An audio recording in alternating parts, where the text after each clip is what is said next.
Ebar bi ñëwati na. Yeah. Bu leen musa tàyyi si démocratie. Bu leen musa abuse démocratie. Mooy sunu doole si biir réew mi. Soo amee vote card rek am baat ci réew mi. Lu ma leen di ñaan ku nekk gën a dem vote rek. My name is Jainaba Sissoho, and I am originally from Banjul, New Primate Street, but currently live in Beaufort, but my family home is still in Banjul, so I am from Banjul, I guess. Okay, Madam Sissoho, is this your first time voting? Absolutely the first time ever, my very first time voting, so yes, my first time voting, and I'm excited. Can you share your experience with us? How did it feel, the voting process and all that? Well, I found it quite simple. I guess I was expecting it to be a bit more complicated, but it was quite simple. You just go in, register, and choose your candidate, and that's it. Okay, did you have any challenges? With the voting process? No, it was actually quite straightforward. I just came, my surname apparently is in group, so it was quite easy. And I literally spent about 15 minutes. So it wasn't, no challenges whatsoever. It's good. So what do you have to tell other Gambians that are at home and refusing to come and vote? Well, I came to register to vote. I actually don't live in Gambia. I live in Mali, Bamako, but I specifically came to register, and I came 2 days ago to vote. I think it's important that we exercise our civil rights. It really, truly is quite exciting. I know we focus on the candidate a lot, but the bit that we've missed is the fact that we can campaign. The fact that I've listened to different candidates to canvass for my vote, the fact that it's free, unlike before when we had Jame, let's be honest. So I think we've missed that bit. So it's been quite exciting to watch the expression of different ideas, different opinions, everybody speaking, Facebook.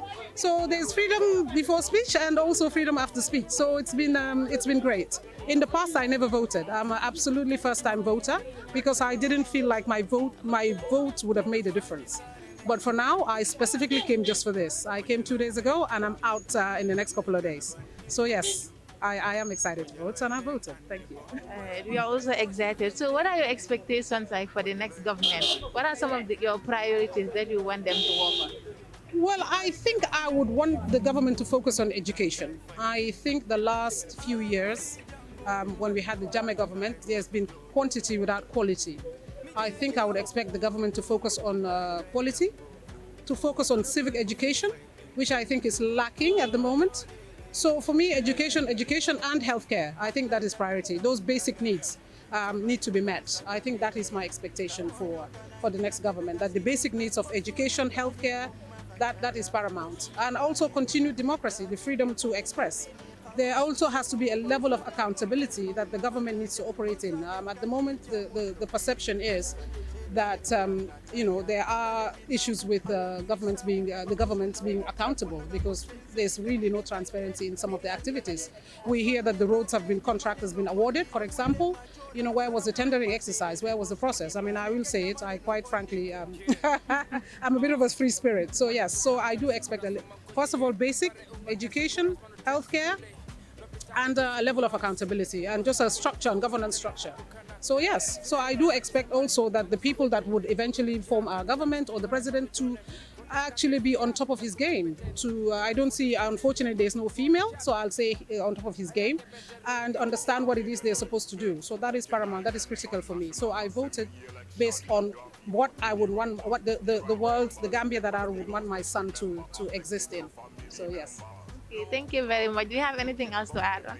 No, just I think I would just also take this opportunity to probably recognize the people that have contributed to our democracy. I mean, this morning I woke up thinking of Panderi, that he was one of those people that really did advocate for, freedom of speech and the right to vote, all these other, when nobody would speak, he spoke up. So for today, I actually did say a prayer for him. I don't know him, by the way, but I did think of him this morning and said a prayer for him that he was instrumental in some of the changes that we see today. So yes, so other than that, it's been wonderful just being able to vote free, fair, and also be able to listen to all the parties express their views and their priorities for the next 5 years. Yes. All right, thank you very much. Thank you.